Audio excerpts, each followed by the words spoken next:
xildhibaano ka tirsan golaha shacabka baarlamaanka Soomaaliya iyo gudoomiyaha baarlamaanka dowlad goboleedka Hirshabelle oo shir jiraa'id ku qabtay magaalada Muqdisho ayaa si kulul uga hadlay dhagax weyn oo la sheegay inuu qaali yahay oo laga soo qaaday deegaanka Ceel Cali ee gobolka Hiiraan. dhagaxan oo ay hadda gacanta ku hayaan hay'adaha ammaanka ayaa xildhibaan Daahir Amiin Jeyso waxa uu sheegay in dad badan loo waxyeelay isla markaana dhagaxaasi lagu soo iibiyay $264,000 oo la siiyay ururka Al-Shabaab isagoona baaq u diray madaxda dowladda federaalka Soomaaliya. Ceel Cali dhagaxa laga soo qaaday waxaan daba soconnay muddo badan had beelow imaanay Ceel Cali laga soo qaaday waxaa la keenay buuqdi lagu kala beecsaday wiishashka qoday dhulka qaar dhagaxa asaga qaarkiisa dabooda dhulka ku jiray sawiradiis meel walba yeelaa waad arki kartiin dabcan waa macdan qaali ah haduusan qaali ahayn $264,000 qof asaga uu leeyahay duurku ma bixiseen marka alxamdulillah hadda maanta dawladda federaalka gacanta ku hayso dadkii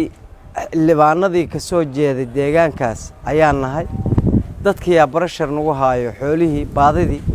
baadi iyo ninkeedana aragtiya ka dhaxaysa dawladda federaalka dawladayna waaye dadka aadka u taageera ayaan ka mid nahay waxa la rabaa marka inay nagala xaajooto baadidii ay qabatay deegaankayna laga soo dhacay inay qabatay waan ugu mahad celinaynaa dadkii muxuu ahay ku dhintay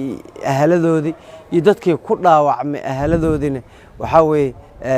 muxuu ahay murugtu waa ka daynay in wixii ay u dhinteen gacantii dawladooda in ay gashay hawadooda way galay. xildhibaan Maryan Axmed Haruun oo deegaan doorashadeeda ay tahay Ceel Cali ayaa madaxda sare ugu baaqday in dhagaxaasi gacantooda lagu soo celiyo. laakiin waxa nasiib darro ah dagaankii aniga aan ka soo jeeday oo deegaan doorashadeedii ahayd oo cid gali karta aysan lahayn maanta dhagaxii laga soo qaaday in jidka la soo marsiiyo dawladana ay tahay dawladdii meel walba ciidankeeda ha noqoto military ha noqoto police ha noqoto Amazon ay jidka joogtay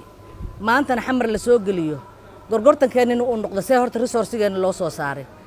taas waxa ii sii wehlisa in lagu dilay dhalinyaro badan waxa lagu dilay dadka madaxyada looga gooyay laba waa ka badan yihiin ugu yaraan waa 6 inta lagu dhaawacayna tiradeeda lama sheegi karo waa ka badan tahay dhibaatada nagula haayana maanta 1 iyo 2 iyo 3 iyo 4 waxaan dhihi karna ma aha sababta keentayna waxay tahay in deegaankiiba aysan ka talin ciidan ayaga ahayn bacdeen dawladda waxaan ka codsanaynaa dhibaatooyinka nagula haayo macdanteennii oo lala baxaayo ilmaheennii oo lagu maadaayo horta resourcigii laga soo qaaday waa hal booli ah oo soo carartay oo xamar timid markii la qabtay yaa laha la yiraahdaa hashaan boolida ah waxay ka timid dhulka deegaan doorashada aniga aan ka taaganahay oo ah dhulkii Ceel Cali laakiin tan waa mid xoog iyo dilmo iyo dhac ku timid dadkeena lagu baabi'iyay lagu dilay inta la keenay waxaan dawladda ugu sareeyo madaxweynaheena Maxamed Cabdullaahi Farmaajo oo aan ogahay madaxweyne qaran inuu yahay prime ministerkayga Khayre oo aan ogahay dalka inuu u raadiyo deyn cafis dib u dhis ayagoo dhanba ay ka wada kooban yihiin dalka inuu hore u maro waxaan ka codsanayaa in dhagixii maanta la soo qabtay resourcigaas uu ku laabto si aan dalkii iyo dadkii ugu dhisno maadaama uu ka soo jeedo dhagaxaas dhulka Ceel Cali. gudoomiyaha baarlamaanka Hirshabelle Sheekh Cismaan Barre Maxamed ayaa ciidamada Hirshabelle ugu baaqay inay ka hortagaan dadka qaadanaya kheyraadka Hirshabelle isagoona dowladda federaalka Soomaaliya uga mahad celiyay sida ay gacanta ugu dhigeen dhagaxaasi laga soo qaaday deegaanka Ceel Cali. waxaan kaloo ugu baaqayaa dowladda goboleedka Hirshabelle ciidamadeeda ee kala duwan inay muxuu ahaay